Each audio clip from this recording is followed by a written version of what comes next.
بأيان دوني آخر ثبان من آن لهان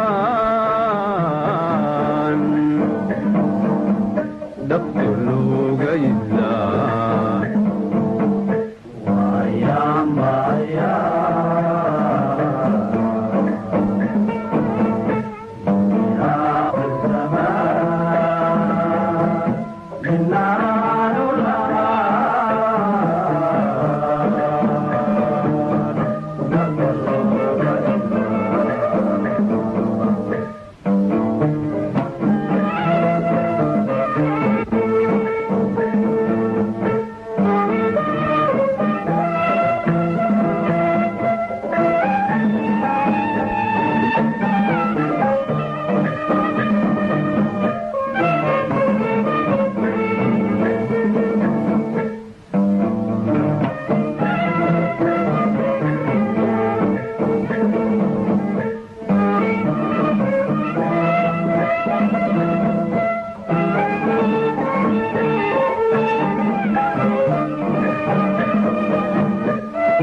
marka hore u horeysa in lay duceeyo ducaan ka codsanaya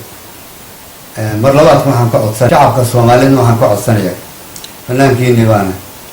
ninka aad u bixiseen boqorka codkaana maanta aad baan ku baahanay waxaan ka filayaa kaalmo inaad soo kaalmeysaan oo ay ku soo kaalmeysaan si caafimaadkayga maartay ilaahay idinkii dhibaatadan uga baxo oo wixii qof walba uu heli karo rag iyo dumar oo qof walba ay soo kaalmeeyaan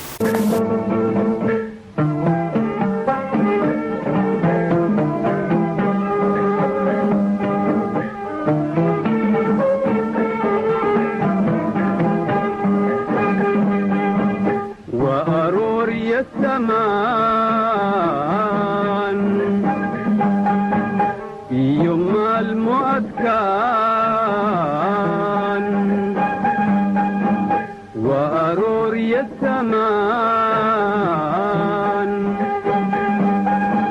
في يوم المؤذكان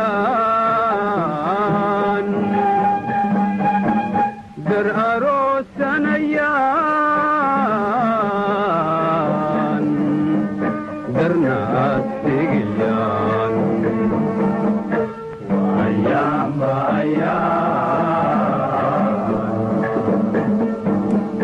دوني آخر زمان نار لهان نفلو قيزان. بسم الله الرحمن الرحيم. إنا لله وإنا إليه راجعون. halkan waxaan taxsiin qiiro leh oo alla bari leh oo naxariis ilaahay weydiisa aan uga dirayaa maxamed saleebaan tubeec fanaankii weyne qaaliga ahaa eheladiisii iyo caruurtiisii iyo ummadda Soomaaliyeed meel kastay joogto in ilaahay samiriyo iimaan naga wada siiyo isagana ilaahay naxariistii janno ka siiyo. waxaan kaloo halkan ka taxsiinayaa xaaji Ikarleeb oo isaguna ku dhintay magaalada Muqdisho wiigan waxaan leeyahay ilaahay jannadii firdawsaha ka wada waraabiyo. labada ninba waxay ahaayeen laba nin oo dadka waaweyn ku jira ee macquulka ah fanaaniinta waaweyn bay ahaayeen. ilaahay waxaan u baryayaa wixii ifka dambi kaga dhacay in ilaahay ka maydho aakhirana janno firdawso geeyo. taariikh dhaadheer baanu isla soo marnay dad soo wada shaqeeyay baanu ahayn intii shaqada lagu jirayna wax ceeb iyo hadal iyo aflagaada atoona kamaanaan maqli jirin. maxamed saleebaan waxaa nin asluub badan afgaaban aan dadka waxba ku darsanin laakiin qofka isbartaan isdhexgalaan dabeecad wanaagsan ayuu ahaa. dadku say uga yaqaanaan muu ahayn qofkay saalisu dhexgalaan qof dabeecad fiican buu ahaa laakiin marka hore dadka aan dadka gelin ee meeshiisaa ku eg ee edabta leh ayuu ahaa. bulshadana qiimaha uu ku leeyahay waa wada ognahay. waxaan mar labaad iyo mar saddexaad baa u taxsiinayaa caruurtiisii eheladiisii ummadda Soomaaliyeed.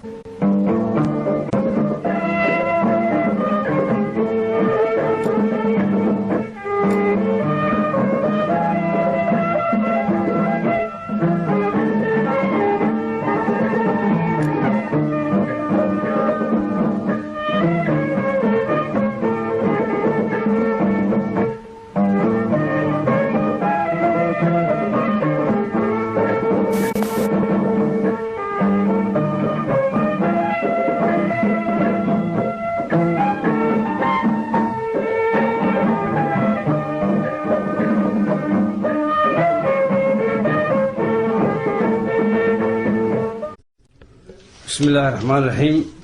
dhegeystayaal kusoo dhawaada barnaamijkii fankiisa suugaanta oo idinkaga imanaya shabakada wararka ee Odweyne News. barnaamijka fankiisa suugaanta waxaa maanta marti noogu ah Maxamed Salebaan Tubeec oo ah boqorkii codka Soomaaliya. Maxamed Salebaan Tubeec goorma ayaa fanka kusoo biirtay bal nooga waran arrintaas. shama markuu horeysa oo salaamantay adiga bahda aad ka socotay Odweyne fanka waxaan bilaabay fanka anigoo yar baan fanka bilaabay oo caruura ilaa maxay too ilaa 10 jir marka waan ku soo barbaaray sidaasaan soo bilaabay ama caruura oo waxaan garanayaa anigoo 12 jir meelahaas oo marka aan miisiga waxba jirinba oo marka la tum jiray durbaan iyo daf baarasada laga yeeri jiray markaasaan ka hees jiray markaas sidaasan fanka ugu soo ababay oo xilligii ay taariikhdu ahayd ma xusi kartaa maxaa ka garanaya 12 jir baane 12 jir ayaad markaa ku bilowday fanka okay waa si fiican waan gartay loo iska heesay mooyaan waqtiga aqal fiican ma lahayn markaas sidaasan fanka ugu soo barbaaray maxamed Salebaan waxa xagee ayaad ku dhalatay ama se aad ku barbaartay bal iyada taalaftigeeda bal dadka u yara bixiyay ina dhageysanaya waxaan ku barbaaray marka hore waxaan ku dhashay magaalada Laalays leeyahay berbera bay ka soo xagaa baxday hooyaday marka iyo family-geeygi markay Laalays marso fooshi ay qabatay marka sidaasaan Laalays ugu dhashay laakiin ma ahayn meelan deganayo waxay meeshan ku barbaaray waxay ahayd meeshan ku barbaaran waxay ahayd Burco iyo Berbera baan ka dhaxeeyay intii aan yaraa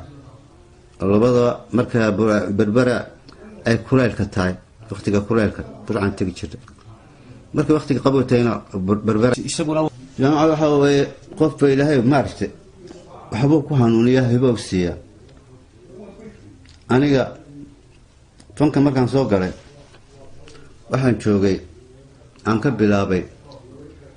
magaalada Djibouti waxaan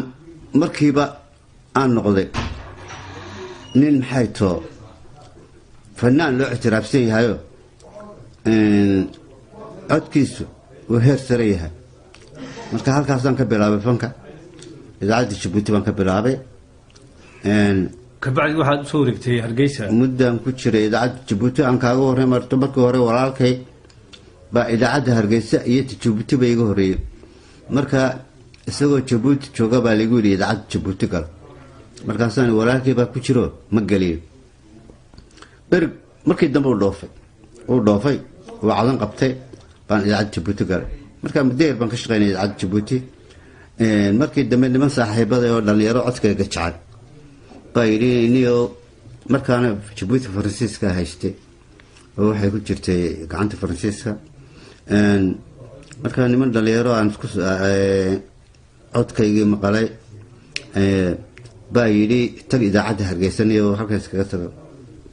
marka sidii baan u soo dhaqaaqay idaacadda Hargeysa baa aniga nin Maxamed Nahaari la oran jiray oo kama ka timi jiray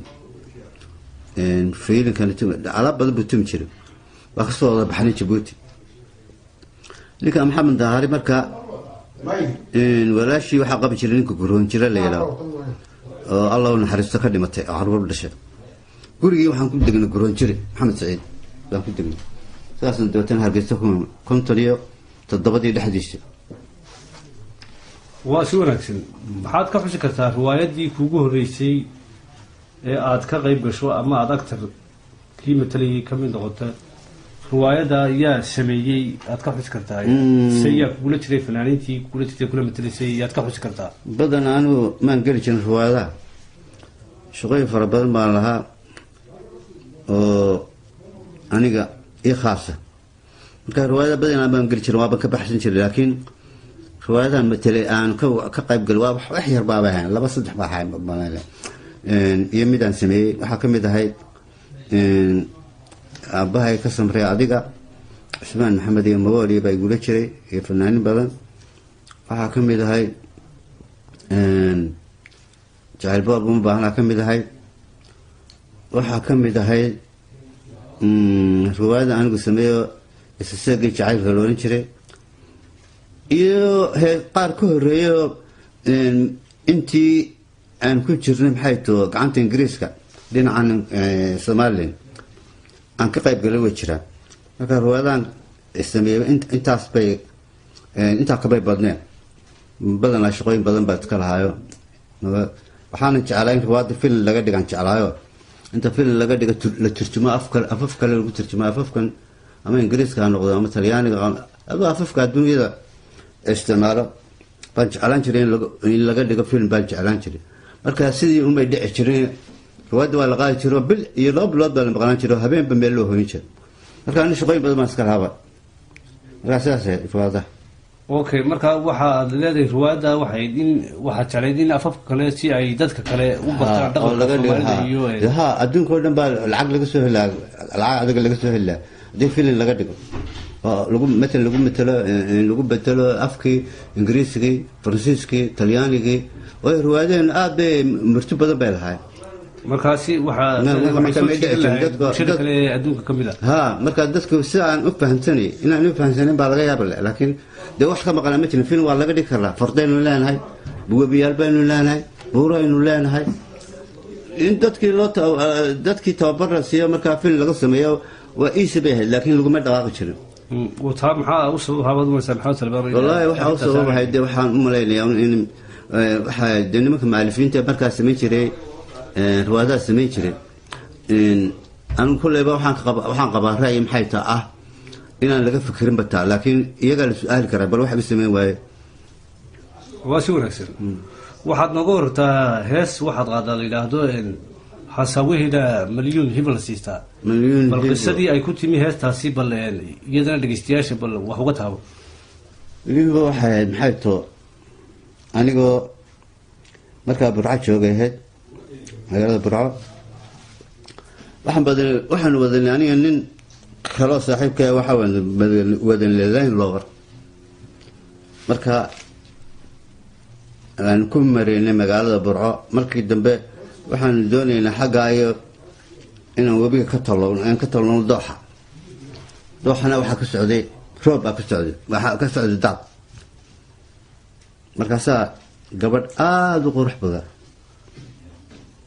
oo dooxii dulkiisa dhinaciisii taagan aan gelin oo biyihii ka baqanaysa baanu aragnay indhaa ku dhuftay war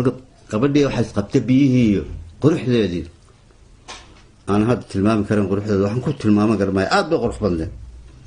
markaasaan baaburkii jooji baaburkii baan joojinay marka waxay ka baqanaysa iyadu biyaha inay dhex marsay ka baqanaysa ay qoydo markaasaan nidhi mayna tallaabadaa doonaysa markaasay tiri waa laga yaabaa markaasaan haddaan kusii tallaabina ka waran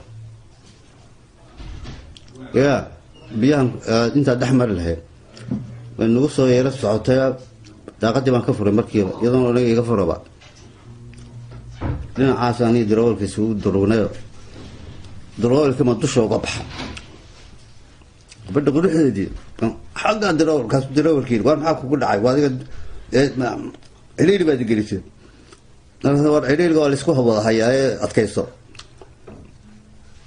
gabadhii baan markaan intaan sii soconay baan idhi inaad magacaa markaas tii milyuun hibaa la yidhaha milyuun hibaa lagu yidhaha haa dooxii baan ka tallownay xoogaa baan soconay gurigii waa xaggee socda iyadii waana tilmaantay waan soconay guri ganjeel weyn bay tiri halkaa joojiya guriga makan baa haa dee inaad ma lagu arki karaa bar kale waa la arki karaa wakti maa lagu arki karaa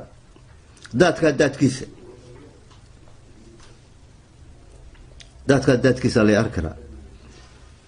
waa gartay waxaan idhi de daadkiisa maxay tahay aniga waxay taabay waa daadkiisa baad arki kartaa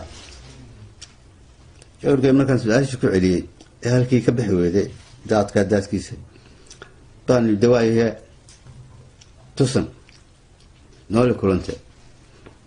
kabadhii baa maskaxdeeda kusoo maaxday marba kusoo maaxday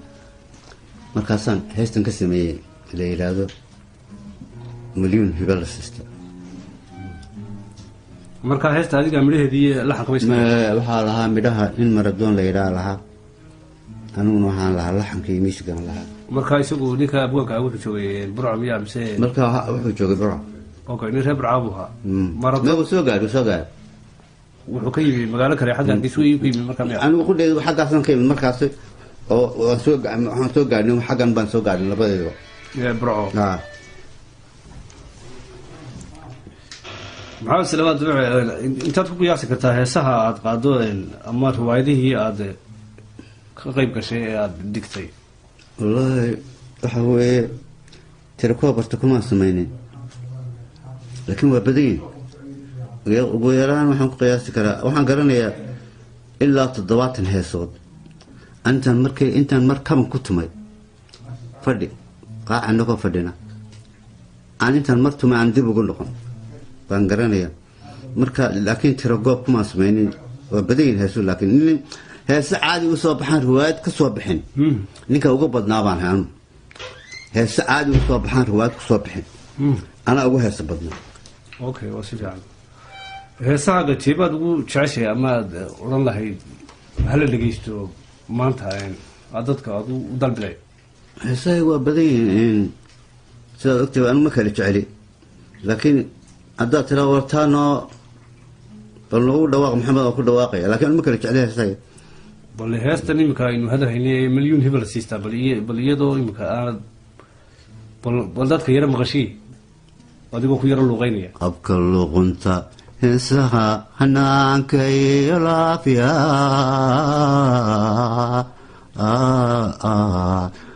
abka luuqunta heesaha hanaanka iyo laafiya talabada habsamidi hasaawaheeda milyuun hiba oo la siista talabada habsamidi hasaawaheeda milyuun hiba oo la siista okay aada baad umahadsantahay maxamed saleebaan waxaad nooga wartay iyada abwaaniinta heesaha ku sameeya ayaad heesahooda qaado bal cid ma ka xusi kartaa abwaaniinta aad midhahooda ugu jeceshay inaad aada qaado ama aada laxan saarto aad qaado dabeedna iyadoo aada ku luqeynayso inta badan waxaan ka qaadan jiray midhaha ama ereyada dhalinyarada baan dhiiro geli jiraan ka qaadan jiray laakiin dadkan midhaha ka qaatay waxaa ka mid ah hadraawi waxaa ka mid ah ninkii la oran jiray cali sugule xuseen oo faarax waxaa ka mid ah sangu waxaa ka mid ah maxayto ninkii la oran jiray maxamed cali kaariye waa badan waa gartay waktigaa xilli ma ayay ahayd xilligii aada ku guulaysatay inaad noqoto boqorka codka taariikhda xilli ma ahayd xilligaasi ee la qabtay sidaad ogtayba maaragtay fanaanku markuu masraxa taagan yahay ama idaacadaha ka heeso ama uu masrax taagan yahay ama uu xaflad ka heesayo baa bini aadamku dhegaysanaya bay qiimeeyaan marka boqorka codka waxaa lay bixiyey 68 laakiin intaa kolba waan soo kacayay kolba laakiin mar lagu dhawaaqay markaas ahayd oo lay qiray inaan nimada Soomaaliyeed ama ummadda Soomaaliyeed aan u ahay maxayto ninkii ugu codfeena okay oo taariikhdu mid xilliga xusuusta xilligii ay ahayd markaas lagu doortay 68 meelaha hadaan ka horeyniba laakiin ka hor baaban aanu filayna ahaydba sababtaa waxaan garanayay iyadoo markiiba dadka laga dhex saaray oo ninkan ugu codfiican waxaan garanayay 67 oo aan garanayay 66 baan garanayay waqtiyada 65 waxaan garanayay 60kii oo markaaba leeyahay ninkan waa ninkii uu qaadan lahaa codka weey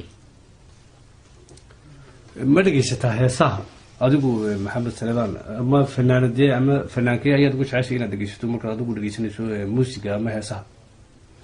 waxaa weeye anigu waxaan badanaa dhegeysan jiray heesaha caalamka waxaan dhegeysan jiray hindidaan dhegeysan jiray waxaan dhegeysan jiray carabta masaarida nin fariida atrash la odhan jiray maxamed cabdiwahaab oo la odhan jiray balcuud weeye masaari bay ahaan cabdilxamiid xaafid fanaaniin waaweyn oo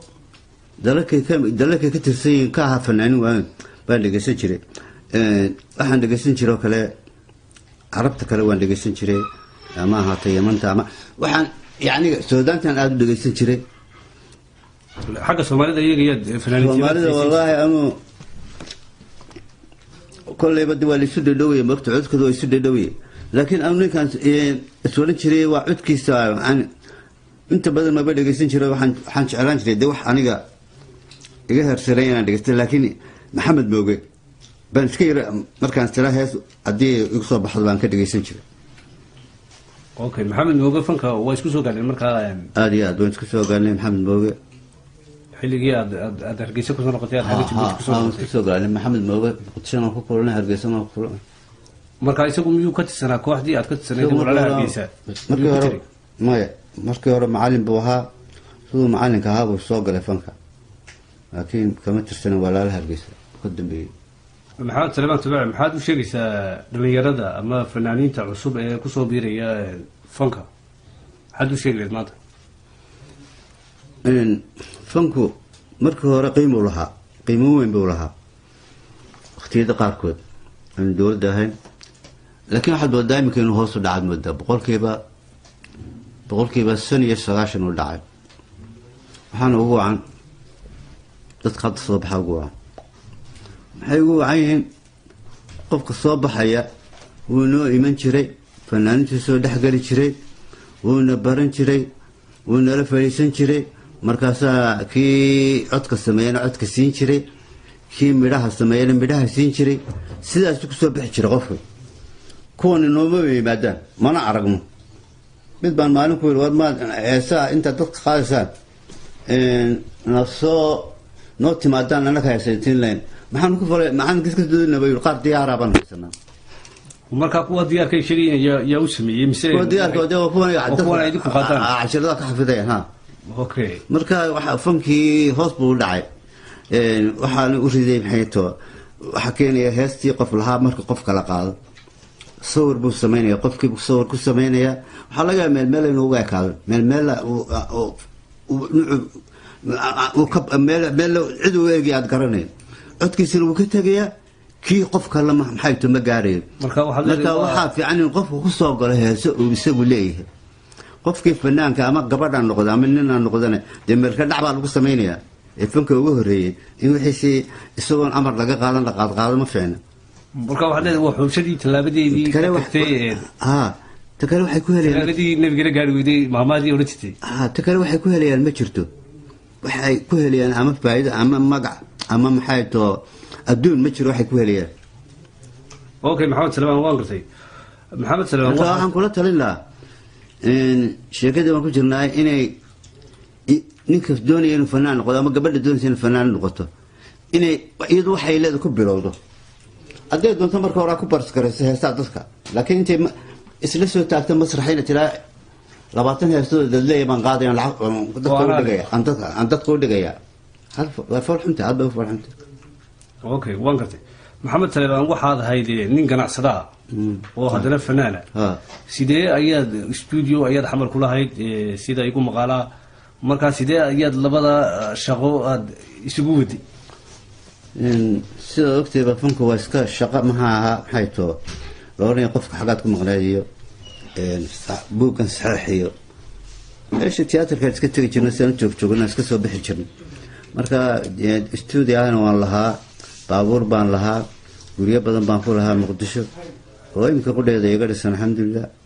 markaa shaqadeedu waxba igama habsaami jirin maxaa adiga markaa waxaad fanaanka keliya isku waday labadaa shaqo maxaa kuu suurtageliyey markaa adiga ayaad u malaynaysaa wallaahi waxay suurtageliyey waxaa loo baahan yahay ninka fanaanka hadduu fanaan yahay inuu isku filaado way fiicanta dhaqaalahaan in isku filaado way fiicanta waayo wixii cisba yeelanaya hadduu isku filaado hadduu isku filaan waayo ninkii waxaa laga yaabaa meelaan qadarkiisa ahayn inuu galo aan u fiicnayn isagu inuu meeshaa ama ka heeso ama tagaba marka waxaa fiican inuu waxaan isagu shaqo kala qabsado waxaana balwad ka dhigto marka waxaad leedahay waa inuu ku isticmaalo waqtiga balwadina ka fasax yahay dhigto markuu arkay inuu wax ku heliyeena galo laakiin waa inuu qofku shaqo kale inuu yeeshaa fiican oo hayo si fiican goorma ayuu fankaagu ugu fiicnaa maxamed Saleebaan ayaad u malaynaysaa taariikhda maba garanaya ana waqtiga xumaa sababtoo ah markaan isaba dadweynuhu way iga heli jireen oo sacabkun bay tubi jireen marka wallahi maba garanaya waqtiga xumaa marka waxaad leedahay ilaa hadda waxaad tahay ilaa hadda top 10 baad ku jirtaa ilaa hadda codkaygii weli isma bedelin waa sidiisii waxaa laga yaabaa daada deena nin weyn hadda noqday laakiin codkii uu sidiisii wey isagoo cimrigii kama muuqdo aan ahay marka codkaagii waxaad leedahay weli caadi kooxdii la odhan jiray walaalaha Hargeysa ee aad ku jirtay oo aad adigu ka mid ahayd iyo rag kaloo badan waxaa jirtay iyaduna koox kale oo la odhan jiray 60 oo Ismaan Gacan uu ku jiray labada kooxood maxaa ay kala ahaayeen waqtigaas waxay ahayd waqtigii gobonimada baa heedo adoo 60kii 59kii 58kii marka waxaa jiray walaalaha Hargeysa way jireen koox bay ahaayeen waxaa jiray kale qolada aad leedahay 60kii ma tiri 60kii oo iyaguna maxay too radio Hargeysa baan ka tirsanay labadiina kooxoodba kooxdan maxay too Ismaan Maxamed iyo aniga iyo guduuda iyo gabdha iminka dee meel ay ku nool yihiin garanayno gabadh leemoon la odhan jiray gabadh nooleeye la odhan jiray gabdho badan dee meel ay hadda ku nool yihiin ma garanayo waxaan radio Hargeysa dee qoladan kalena way joogeen oo kolley fanaanin baa hay laakiin idaacaddan qaar baa ka shaqayn jiray qaarna dee shaqooyin kale iska haysteenba markii dambe laakiin waa la isku darsamay waxaa la wada noqday maxay tahay radio Hargeysa baa la wada noqday ayaa labadii kooxood saas isku diray oo markii xornimada la qaatay okay adigu maxamed Saleebaan waxaa tahay sidii ugu maqaalaa inaad tahay abwaan oo aad midhahana samayso laxankana samayso xillima ayaad bilowday inaad midhaha iyo laxanka samayso ma waxaad ku soo gashay fanka oo xilligii bilowgii baad ka bilowday mise waa wax goor xilli dambe kugu dhashay sidaan ogahay anigu may samayn jiray inamada heesaha markaan idaacadda Hargeysa imid 57 dhexdiisii anigoo Djibouti jooga baan bilaabay inaan heesaha samaysto markaa Djibouti waan ku bilaabay maxay tahay heesaha inaan samaysto markaan Hargeysa imidna daano fikradii haysto uma halkayga ka wato laakiin waqtiga ilmada iyo gabdhaha waxa uu sameey jiray Cabdullah Qarshiyo iyo Maxamed Saciid Garoon jiray baa sameey jiray heesaha markaan idaacadda Hargeysa anigu heesii samaystay inaba badan oo markaa igu dayday baa jiro iyaguna sidaa u samaystay heesii samaysan jiray marka waxaad leedahay waa waxaad la soo gashay fanka ma wax mar dambe kugu dhashay inaad heesaha iyo laxanka samayso waxaan la soo galay way waa si wanaagsan markii dambana waxaan bilaabay inaan hadda midhaha aan isku samaysto baan isku midhihii sameeyay codadkan qaadana kulligood aan wada sameeyay waxaan ku weydiinayaa su'aal kale oo ah maalintii ay kugu xumayd ee maxamed Saleebaan wax ma ka xus kartaa iyada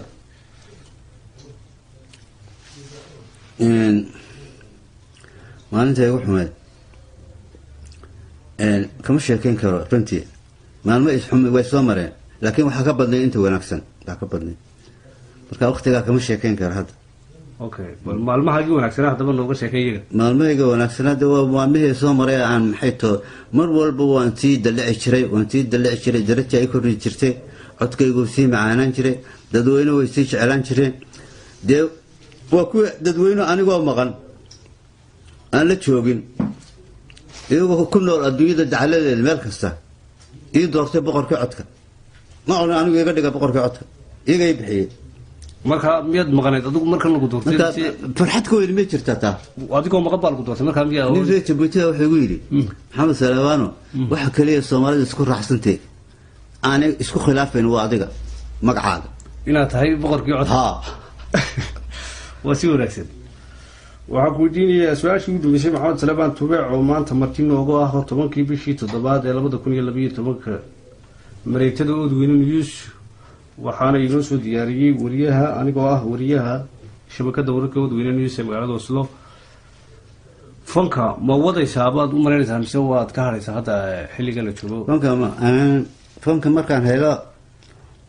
qof ama dumar noqdo ama rag noqdo codkayga leh on joojinaya qof ku bedela oo aad ku halayn karto dadkii ka soo baxay hawshii aad haysay markuu soo baxay wali hadda ma hayaan iyo runtii dadweynuhuna ima sheegan ma oran hebel baa ka qaaday wax markuu soo baxo waan ku wareejinaya waan ku joogsan doonaa laakiin inta aanu jirin yaan ku halaynaya waan sii wada hawsha marka waxa leedahay hawshii waa sii gudanaya inta la helayo qofkii ku bedeli lahaa aad baan ugu dadaalay inaan fanka Soomaalida sare u qaado hadii jeer mashxadan ku mashquulin jiray waxa dhici kartay marmarka qaar oo dad la fadhiya 4-5 saacadood inaan hadal leeyahay fankaas ku maqnaan jiro waad ku fikrayso mar intaana waxa iga helay umada ku raali gali fanka waan helay abaalkayga laakiin dawlad kama helin laakiin shacabkan ka helay shacabka Soomaalida okay qaasi wuxuu ahaa Maxamed Salawaan Tubeec oo jooga Oslo taariikhdu waa 10kii bishii 7 ee 2012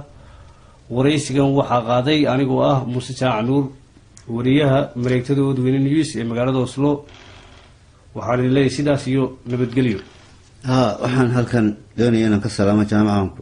ku yaran noqday ummadda Soomaaliyeed baan doonayaa inaan ka salaamo fankaaga jecel iyo kuwa kaleba meel kasta joogan waxaan u rajeynayaa in dhibaatada Ilaahay ka qaado baan u rajeynayaa ay gacanta isqabsadaan oo iska dhaafaan wixii dalka iyo dadkaba hore dib u dhigaya abade abwaaniinta hadii ma salaamaysa kulli waan salaamay fanaaniinta oo dhan waan salaamay meel kasta kala joogan iyo abwaaniinta ba kulli waan salaamay aad iyo ma hadda Maxamed Salawaan Tubeec ogaa ma jaan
waan ku tiirsada